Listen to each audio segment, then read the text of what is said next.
እንቀጥላለን። አሁን ደግሞ መና ዘአውረድከ ፈነወ መልአኮ አድኃኖሙ እንዘ ሚካኤል ያውር ቅድመ ትዕይንቶሙ እያለ የሚጓዝ አንድ ሐሳብ አለ። እንግዲህ መርሆሙ መዓልተ በደመና ወኩሎ ሌሊተ በብርሃነ እሳት፣ ይህ ዋዜማ የሚባለው ስፍራ ላይ ነው ያለ። ፈነወ መልአኮ አድኃኖሙ እንዘ ሚካኤል ያውር ቅድመ ትዕይንቶሙ ለእስራኤል ምንድን ነው የሚል በደመና በቀን በደመና መራቸው፣ መልአኩን ልኮ አዳናቸው።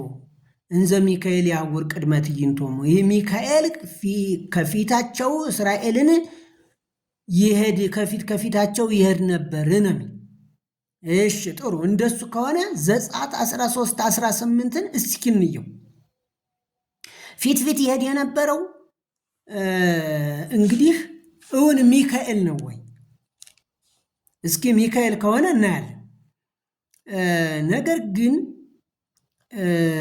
ግብፅም ምንድን ነው የሚለው? ነገር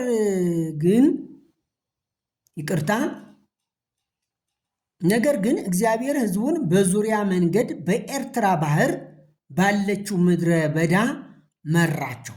ማን? እግዚአብሔር። ነገር ግን እግዚአብሔር ሕዝቡን በዙሪያ መንገድ በኤርትራ ባህር ባለችው ምድረ በዳ መራቸው። የእስራኤልም ልጆች ከግብፅ ምድር ተሰልፈው ወጡ ይልና ከሱኮትም ተጓዙ፣ በምድረ በዳውም ዳር በኤታም ሰፈሩ። በቀንና በሌሊትም ይሄዱ ዘንድ መንገድን ሊያሳያቸው ማን? እግዚአብሔር። ቀን በደመና አምድ ሊያበራላቸው፣ ሌሊት በእሳት አምድ እግዚአብሔር በፊታቸው ሄደ ነው የሚለው። እነሱ ግን ማን ያሉና? እንዘ ሚካኤል ያውር ቅድመ ትዕይንቶሙ ለእስራኤል። ሚካኤል አይደለም ፊት ለፊት የሄደው። ይኸው የእግዚአብሔር ቃል ምንድን ነው የሚል? እግዚአብሔር በፊታቸው ሄደ፣ የደመና አምድ በቀን የእሳት አምድ በሌሊት ከሕዝቡ ፊት ከቶ ፈቀቅ አላለም ነው የሚል። ስለዚህ የእግዚአብሔር ቃል እንደዚህ ተቀምጦ እባካችሁን ይህንን የውሸት ሐሳብ ስታወሩ ዘመናችሁን አትጨርሱ። በመዓልት በቀን በደመና የመራቸው እግዚአብሔር ነው።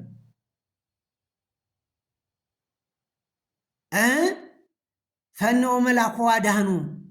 እሺ እንዲያ ነው የሚል። አሁንም ደግሞ ሌላ ስፍራ 14 19 ላይ አንድ ነገር ነኝ እንዲህ ይላል። በእስራኤል ሰራዊት ፊት ይሄድ የነበረው የእግዚአብሔር መልአክ፣ አዎ እጅን ይዘው ነው አሁን እነሱም ያወሩ። ግን እስኪ እንየው። በእስራኤል ሰራዊት ፊት ይሄድ የነበረው የእግዚአብሔር መልአክ ፈቀቅ ብሎ በኋላቸው ሄደ፣ የደመናውም አምድ ከፊታቸው ፈቀቅ ብሎ በኋላቸው ቆመ። በግብፃውያን ሰፈርና በእስራኤል ሰፈር መካከል ገባ። በዚያም ደመናና ጨለማ ነበረ። በዚህ በኩል ግን ሌሊቱን አበራ። ሌሊቱም ሁሉ እርስ በርሳቸው አልተቃረቡም ይልና እግዚአብሔርም ይላል ከቁጥር 30 ላይ እዚሁ 14 ቁጥር 30 እግዚአብሔር በዚያ ቀን እስራኤልን እንደዚህ ከግብፃውያን እጅ አዳነ። እነሱ ግን ምንድን ያሉና? ፈነወ መልአኮ አድኃኖሙ ነው ያሉና። አሁን መልአክ ሲል ዝም ብሎ ሰፍ ብሎ የሆነ መላእክት የሆነ ሚካኤል ነው ብሎ እንደው አስሩ መጨበጥ አይደለም። እስኪ ሐሳቡን እግዚአብሔር በዚያ ቀን እስራኤልን እንደዚህ ከግብፃውያን እጅ አዳነ። እስራኤልም የግብፃውያን ሬሳ በባህር ላይ አዩ ይላል። ስለዚህ አዳኙ ማን ነው? እግዚአብሔር ነው። ይህ መልአክ የሚለውን ደግሞ እናያለን። እስኪ መጀመሪያ እውን ይህ መልአክ ነው ወይ ነው? እሱ እንደርሳለን። አንድ ቦታ ግን በነህምያ ምዕራፍ 9 ከቁጥር 19 ነህምያ ተመልሶ እስራኤላውያንን እግዚአብሔር እንዴት እንዳዳናቸው የሚናገርበትን ስፍራ አንድ ቦታ እንይ። አንተ በምሕረት ብዛት በምድረ በዳ አልተውሃቸውም፣ በመንገድም ይመራቸው ዘንድ የደመና አምድ በቀን የሚሄዱበትም መንገድ ያበራላቸው ዘንድ የእሳት አምድ በሌሊት ከእነርሱ አራቅም። እሺ፣ ያስተምራቸውም ዘንድ መልካሙን መንፈስህን ሰጠሃቸው፣ መናህን ካፋቸው አልከለከልክም። ለጥማታቸውም ውሃን ሰጠሃቸው። 40 ዓመት በምድረ በዳ መገብካቸው፣ ምንም አላጡም። ልብሳቸው አላረጀም፣ እግራቸው አላበጠም ይላል። ስለዚህ እዚህም ጋር ስናይ አሁን ማን ነው ማለት ነው? ባለቤቱ እግዚአብሔር ነው እንጂ እዚህ ጋር መርሆም አልተ በደመና ብሎ እዛ ወዲያ ፈናው መላኩ ዋዳኖሙ ይልና ከዚያ መጨረሻ እንዘ ሚካኤል ያውር ቅድመ ትዕይንቶሙ ለእስራኤል አይደለም። እሺ መልአክ የሚለው ማን ነው? አርአያ መልአክ፣ ተፈናዊ፣ የክርስቶስ ምሳሌ። እስኪ አንድ ቦታ አንደኛ ቆሮንቶስ ምዕራፍ 10 ከቁጥር አንድ ቦታ ላንብብላችሁ። እንዲህ ይላል። አሁን ይህ መልአክ እሺ ሚካኤል ነው ወይ? አሁን እዚህ ጋር ምን ይለናል? ሁሉም ያን መንፈሳዊ መብል በሉ፣ ሁሉም ያን መንፈሳዊ መጠጥ ጠጡ፣ ይከተላቸው ከነበረው ማን ነው? ይከተላቸው ከነበረው ከመንፈሳዊ አለት ጠጥተዋልና፣ ያ ማለት ክርስቶስ ነበረ። ሄዳንብ ዝም ብለህ ፈጥረህ ሚካኤል የሚል እንኳ አንዳች ስፍራ የለም። መልአክ ቢልም እንኳ ይህ መልአክ በተፈናዊነት ይከተላቸው የነበረ ማን ነው አለ? ክርስቶስ ነበረ ነው የሚል። አለቱም ውሃ የፈለቀበት አለትም ክርስቶስ ነው። ያ መንፈሳዊ መብልም የክርስቶስ ምሳሌ ነው። ለዚያ ነው እርሱ እኔ የሕይወት እንጀራ ነኝ፣ እኔን የሚበላ አይራብም፣ እኔ የሕይወት መጠጥ ነኝ፣ እኔን የሚጠጣ ለዘላለም አይጠማም ያለው። ለዚህ ነው ይሄ አለት ይከተላቸው ከነበረው ከመንፈሳዊው አለት ጠጥተዋልና፣ ያ ማለት ክርስቶስ ነበረ። ስለዚህ በየት ስሌት ነው ሚካኤል እንደዚህ ሊሆን የሚችለው? እስኪ እንዲህ ከሆነ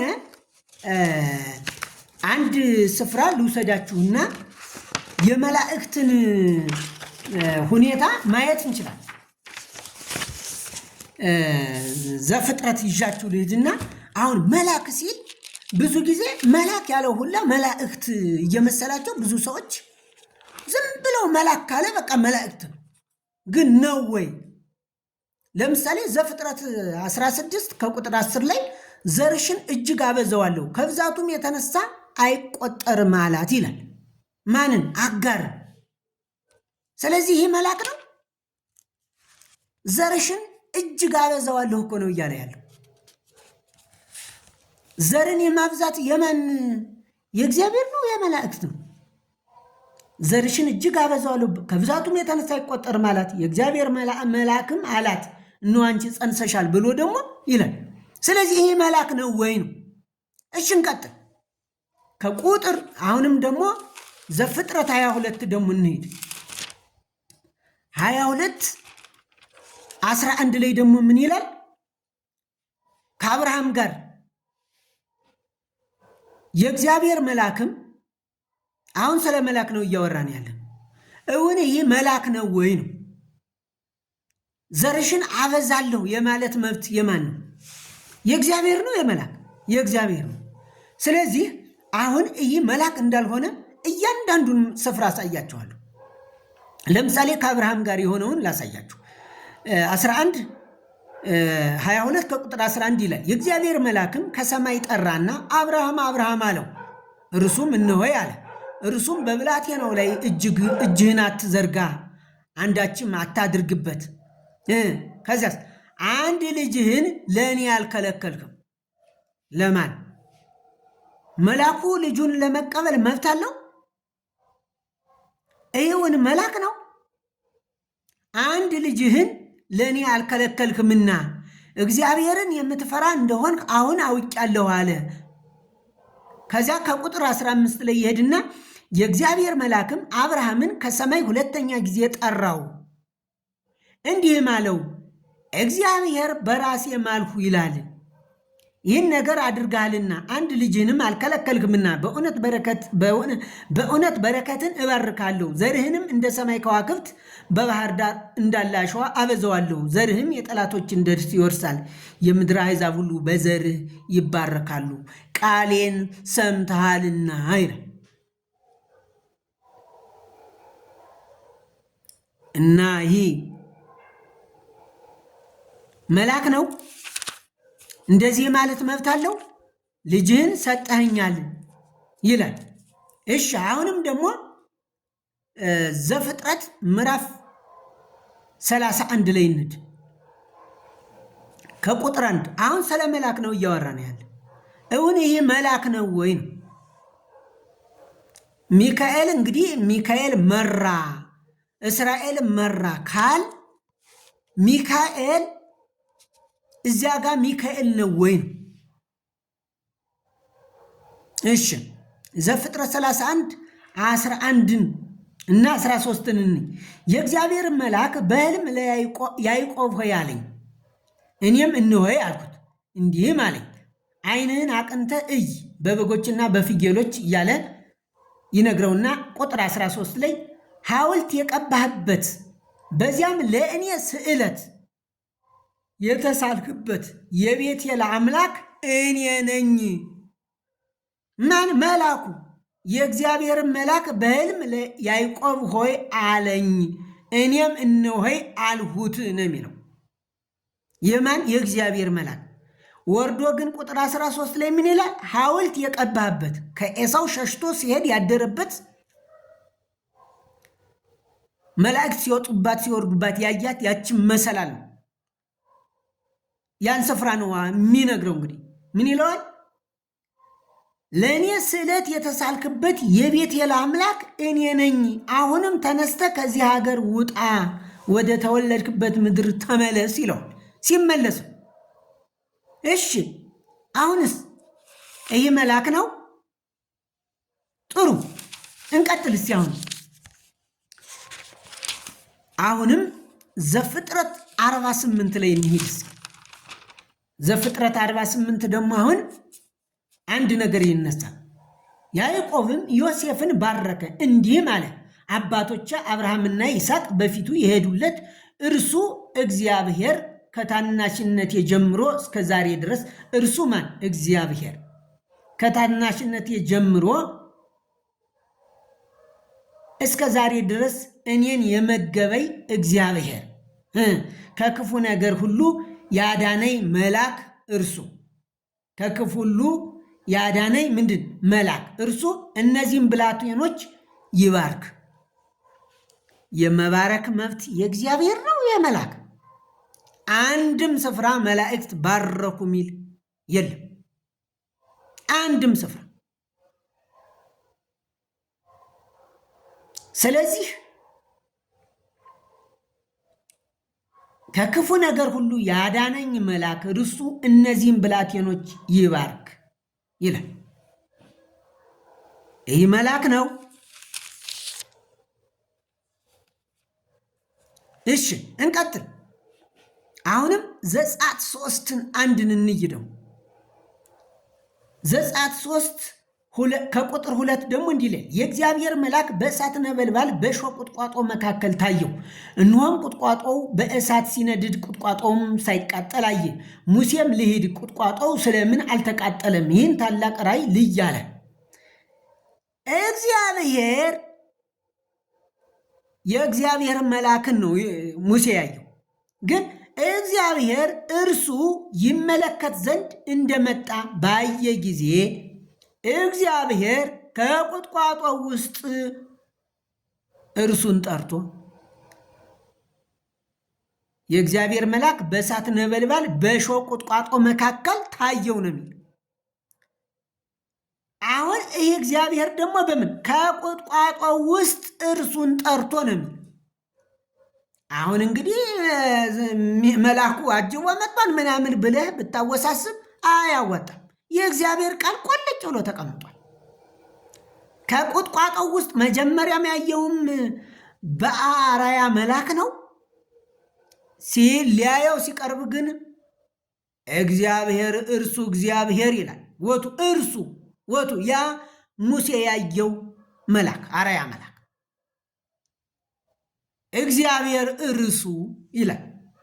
ወቱ ሙሴ እዚያ ላይ ከቁጥቋጦ መካከል የታየው መልአክ እግዚአብሔር ከቁጥቋጦ ውስጥ እርሱን ጠርቶ ሙሴ ሙሴ ሆይ አለ። እርሱም እነሆ አለ፣ ወደዚህ አትቅረብ፣ አንተ የቆምክበት ስፍራ የተቀደሰ መሬት ናትና፣ አንተ የቆምክባት ስፍራ የተቀደሰች መሬት ናትና ጫማህን ከእግርህ አውጣ አለው። ደግሞም እኔ የአባትህ አምላክ የአብርሃም አምላክ የይስሐቅ አምላክ የያዕቆብ አምላክ ነኝ አለው ይላል። ስለዚህ ምንም አታመናፍሱት። ምንም ማመናፈስ አያስፈልግም። ዝም ብሎ መልአክ ስላለ ብቻ ይህ መልአክ ነው፣ ይህ እንዲህ ነው፣ እዚህ ጋር እንደዚህ ያመልዳሉ። መጀመሪያ አውዱን እንጂ የእግዚአብሔር ቃል አውድ አለው፣ የሚናገርበት ልክ አለው። ስለዚህ አንድ ቦታ ደግሞ አንድ ስፍራ ልጨምራችሁና ልጨርስ ስለ መልአክ። አሁንም መጽሐፈ መሳፍንት ላይ አንድ ቦታ ልውሰዳችሁ። 2 ከቁጥር 1 ምን ይላል? የእግዚአብሔር መልአክ፣ ልብ በሉ ተከታተሉ ይበል። የእግዚአብሔር መልአክ ከጌልጌላ ወደ ቡኬም ወጥቶ እንዲህ አለ። ወደ ቦኪም ወጥቶ እንዲህ አለ። ማን ነው? የእግዚአብሔር መልአክ። እኔ ከግብፅ አውጥቻለሁ። ከግብፅ አውጥቻለሁ የሚል እግዚአብሔር ነው? መልአክ ነው? መልአክ ይችላል? ቅድም እኮ ስናይ ነህምያንም ስናይ አሁን ሙሴም ሲታዘዝ ከግብፅ ምድር እኔ ነው የማወጣችሁ ነው ያለው እግዚአብሔር። አሁን እዚህ ጋር ግን የእግዚአብሔር መልአክ ከጌልጌላ ወደ ቦኪም ወጥቶ እንዲህ አለ፣ እኔ ከግብፅ አውጥቻለሁ። ማን?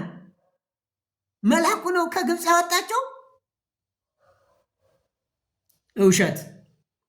እኔ ከግብፅ አውጥቻለሁ፣ ለአባቶቻችሁም ወደ ማልሁላቸው ምድር አግብቻችኋለሁ። እኔም ከእናንተ ጋር ያደረግኩትን ቃል ኪዳን ለዘላለም አላፈርስም። እናንተም መሰዊያቸውን አፍርሱ። የማንን? የጣዖታቱ። መልአክ ቢሆን ኑሮ እግዚአብሔር ከግብፅ ያወጣው እንዲህ ብሎሃል ነው የሚል ነበር መልእክት ይዞ ከመጣ። አሁን ግን ይሄ ራሱ መልአክ ነው የሚለው ከግብፅ አውጥቻለሁ ነው እያለ ያለ። ከዚያ እናንተ ግን ቃሌን አልሰማችሁም፣ ይህን ስለምን አደረጋችሁ እያለ በአምልኮ ጣዖት የሆኑበትን ምክንያት አንስቶ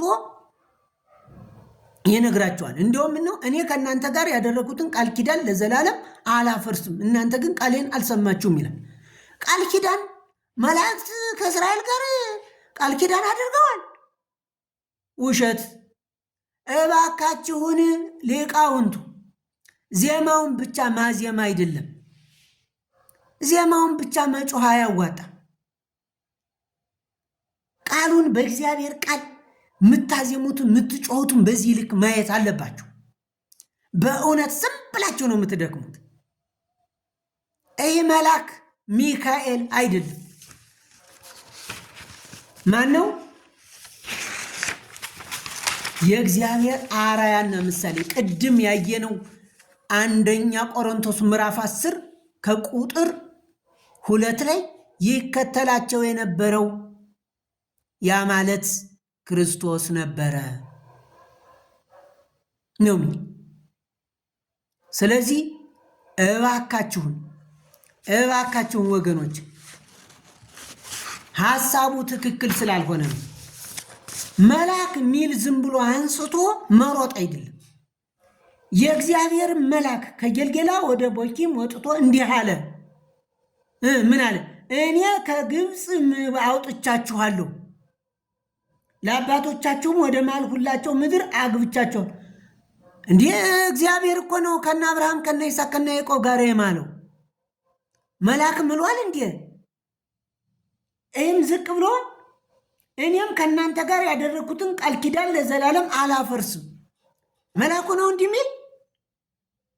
መልአኩ ይህን የማለት መብት የለውም። ስለዚህ ወገኖች ከላይ ያያችሁት ከላይ ያየነው እያንዳንዱ እንዘ ሚካኤል ያጉር ቅድመ ትዕይንቶሙ ውሸት አይደለም። አሁንም ደግሞ ሌላ ሐሳብ እናንሳ። ምንድን ነው የሚለው? ሚካኤል መናን ያወረደው እግዚአብሔር ነው ሚካኤል ነው። አሁን ደግሞ በዚህ መካከል አሁን የመራቸው በሚል ነው ያነሳን። የመራቸው ማን ነው? እግዚአብሔር ነው። ሚካኤል የለም። ሚካኤል የሚባል ነገር የለም ሲጀመር። እዛ ላይ እንዲሁ ዝም ብሎ በልማድ ወአንተኑ ለእስራኤል ዘመራይኮሙ ፍና እያሉ የእኛ ሀገር ደራሲዎች ስራ ሲያጡ የፈለሰፉት የእንጀራ መብያ ያበጁት ሲስተም እንጂ የባልቴቶች ተረት እንጂ የእግዚአብሔር ቃል እግዚአብሔር በደመና እንደመራቸው ነው የሚያሳይ። አንድም ቦታ መልአክ መራቸው አይደል? ያን መልአክም አሁን በተናገርሁት ልክ በትክክል ማየት ትችላላችሁ።